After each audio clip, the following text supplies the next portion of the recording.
1945, mas os negociadores portugueses, enfim, coordenados pelo professor Rebelo Gonçalves, um classicista, portanto, que tinha o latim e o grego, falava latim e grego, portanto, para ele o latim e o grego eram as línguas ainda vivas e fundamentais, e ele conseguiu convencer os colegas brasileiros a reintroduzirem na grafia brasileira as consoantes mudas, que já tinham suprimido, e suprimiram-nos com certeza por razões de alfabetização. É muito mais difícil para uma criança aprender a escrever a palavra ótimo com P do que escrevê-la sem P, não é? Portanto, diretor com C, recepção é com P, mas direção é com 2 Cs, não é? Portanto, mesmo numa articulação comum, do ponto de vista fónico e do ponto de vista morfológico, há ortografia diferente. Recepção, que os brasileiros realmente pronunciam recepção, portanto aí mantém-na. Mas do ponto de vista da aprendizagem da grafia, por exemplo, uma criança portuguesa que diz recepção tem que pôr lá um P, mas direção tem que escrever lá mais um C, não é? Ora bem, por razões de escolarização, de alfabetização, com certeza que essas consoantes foram suprimidas. Ora bem, em 1945, os negociadores portugueses conseguiram convencer os colegas brasileiros a reintroduzir. Portanto, foi tudo feito segundo o desejo do professor Rebelo Gonçalves, uma pessoa que tem, enfim, uma grande figura, não é isso que está em causa, mas não houve bom senso, faltou, porque uma reforma ortográfica tem que fundamentar-se em razões linguísticas, em razões sociais e culturais e em razões políticas. E, portanto, aí, do ponto de vista social e do ponto de vista político, não houve realmente bom senso nessa opção que realmente foi tomada. Que ainda hoje o busilis da questão. Portanto, há um certo número de intelectuais portugueses com grande acesso aos meios de comunicação e que são contra a supressão dessas consoantes, porque suprimirem essas consoantes muda-se a fala. Ora, a fala é uma coisa, a escrita é outra. E, portanto, naturalmente que há relações entre a fala e a escrita, porque a ortografia portuguesa tem um critério fonético no qual também se baseia, mas realmente não o alterar a grafia não implica alterar a fala. Não é? Então eles dizem, argumentam que o medo é que se nós a direção tiramos o C, as pessoas vão passar a dizer direção. Portanto, nós temos palavras em que a paratónica é aberta, padeiro, por exemplo, e não há lá nenhuma marca a indicar que esse A é aberto. Por outro lado, temos atualizar, atual, temos lá o C, e, no entanto, o A anterior é fechado, não é? Atual, atualizar. Portanto, esse argumento não pega, mas, infelizmente, é o que tem impedido, portanto, a unificação ortográfica, porque o acordo de 1990 foi o acordo possível, não é o acordo ótimo, não é? Porque o ótimo seria a unificação absoluta. E então há aí alguns casos em que era muito difícil conseguir uma base comum. O principal é realmente o das esdrúxulas, em que a tónica E e O são seguidas de consoante nasal. António, género, em que do lado do Brasil é o acento circunflexo e do lado português é o acento agudo. Bom, o Rebelo Gonçalves conseguiu também convencer os colegas brasileiros a substituírem o acento circunflexo pelo agudo, não é? Portanto, era tudo feito à medida do desejo de Portugal e o resultado está à vista.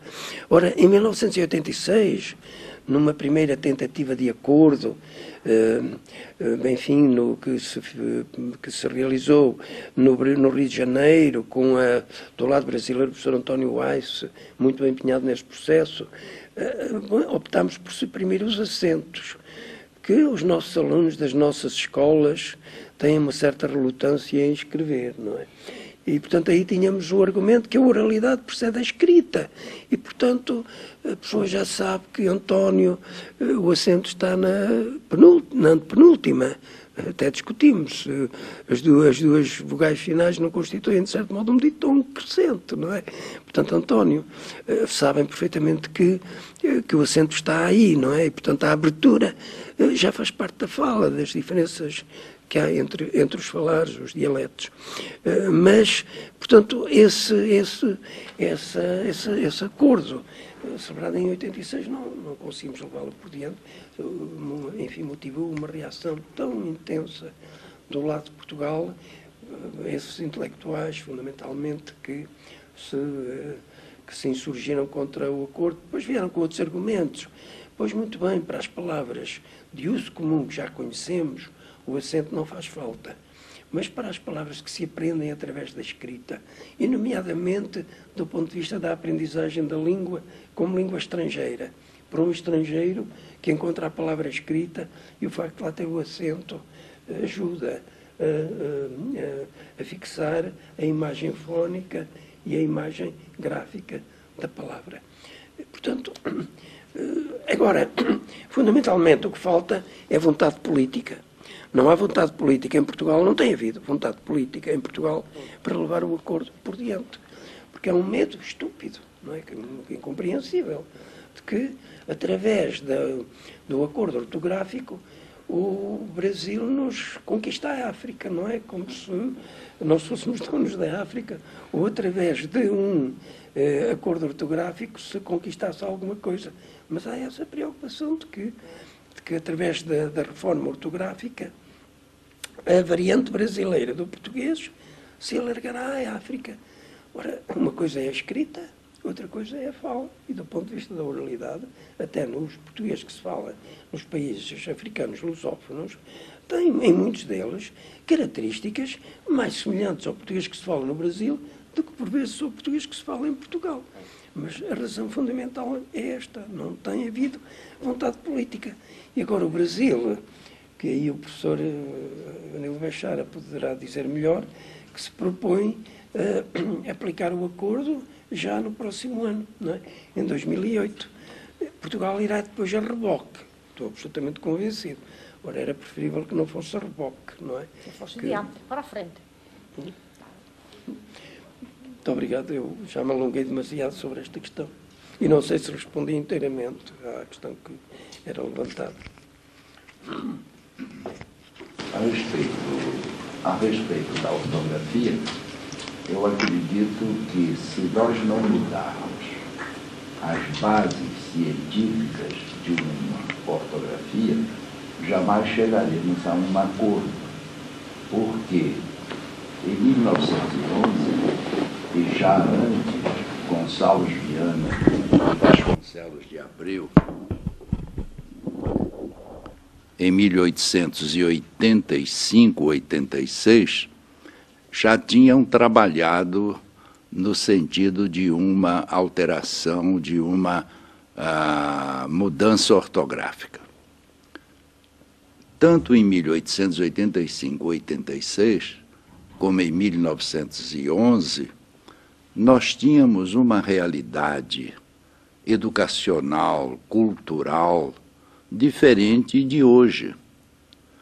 A linguística nos mostra que uma língua comum só consegue relativa unidade na sua morfossintaxe. E os acordos ortográficos querem fazer partir o sistema ortográfico da fonética. Ora, de uma realidade fonética ou fonológica. Enquanto nós não abolirmos esta preocupação com a realidade fonética e fonológica, não é?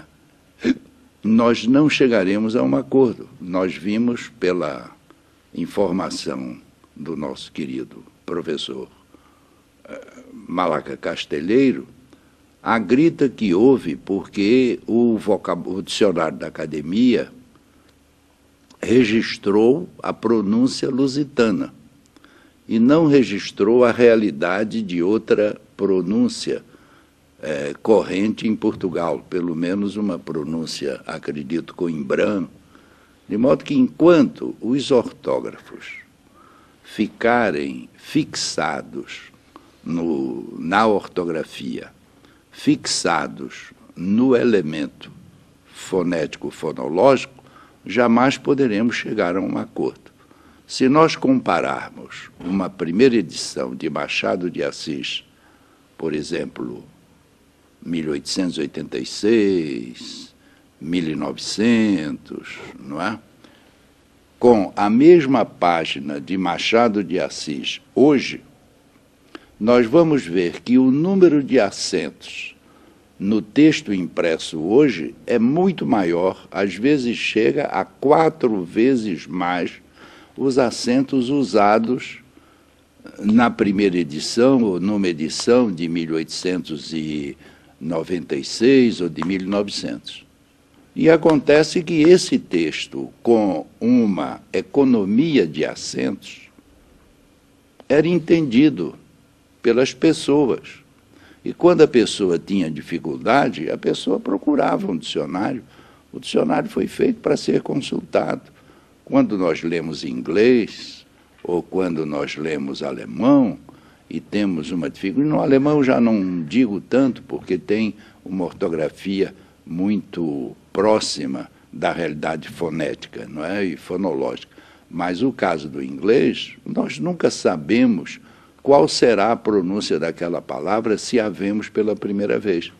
Eu tenho um livro de 2 foneticistas americanos que dizem que, se nós dermos uma palavra a 10 americanos, palavras que eles nunca viram, nós vamos encontrar, no mínimo, 7 tentativas ou 7 possibilidades de pronúncia. E o inglês não usa acento. Então, eu acredito que o nosso grande problema, porque no sistema ortográfico nós já resolvemos os problemas etimológicos. Já acabamos com os grupos gregos, PH, SC, etc. Quer dizer, a parte etimológica da ortografia já está muito bem racionalizada. Agora fica a parte de acentuação. Ora, o emprego de um acento é como se fosse um estímulo à provocação entre realidades fonéticas diferentes, quer realidades nacionais como Brasil e Portugal, quer realidades dentro do próprio espaço. Por exemplo, pronúncias diferentes no Brasil, da mesma palavra, e pronúncias diferentes em Portugal. Quer dizer, enquanto o sistema ortográfico ficar aumentando o número de utilização de acentos, isto provoca uma dificuldade de uma unificação, porque o acento é sempre um desafio, é sempre uma provocação a uma realidade fonética, quer dentro do país, nas suas várias regiões, quer na comparação de um sistema fonológico. Ora, nós sabemos, por exemplo, na gramática, nós podemos chegar a uma unidade morfossintática em todo o domínio da lusofonia, mas não podemos fazê-lo no campo da fonética. E o que é que acontece com os ortógrafos desde Gonçalves Viana e Vasconcelos de Abreu em 1885, 86? É que há uma necessidade de acentos para facilitar a pronúncia. Ora, essa facilitação da pronúncia, naquela época, era até justificável, porque a rede escolar era muito restrita, nós não contávamos com os elementos, não é, da mídia falada, como nós temos hoje, a televisão, o rádio, etc., de modo que mudou o panorama educacional entre 1885 e 2005, ou 2007, ou 2000, etc. E depois, o acento não garante, ou quer o acento, quer os sinais diacríticos, não garantem a boa pronúncia da palavra. Por exemplo, a palavra questão não tem trema, e no Rio de Janeiro, cada vez mais, se acentua a pronúncia questão, questionário, etc. A palavra recém tem um longo acento agudo na sílaba tônica e a pronúncia normal é recém-nascido, recém-criado, quer dizer, a pessoa põe o acento, mas não o respeita na hora de proferi-lo. De modo que os ortógrafos têm dado grande importância à presença do artigo, do acento. Ora, a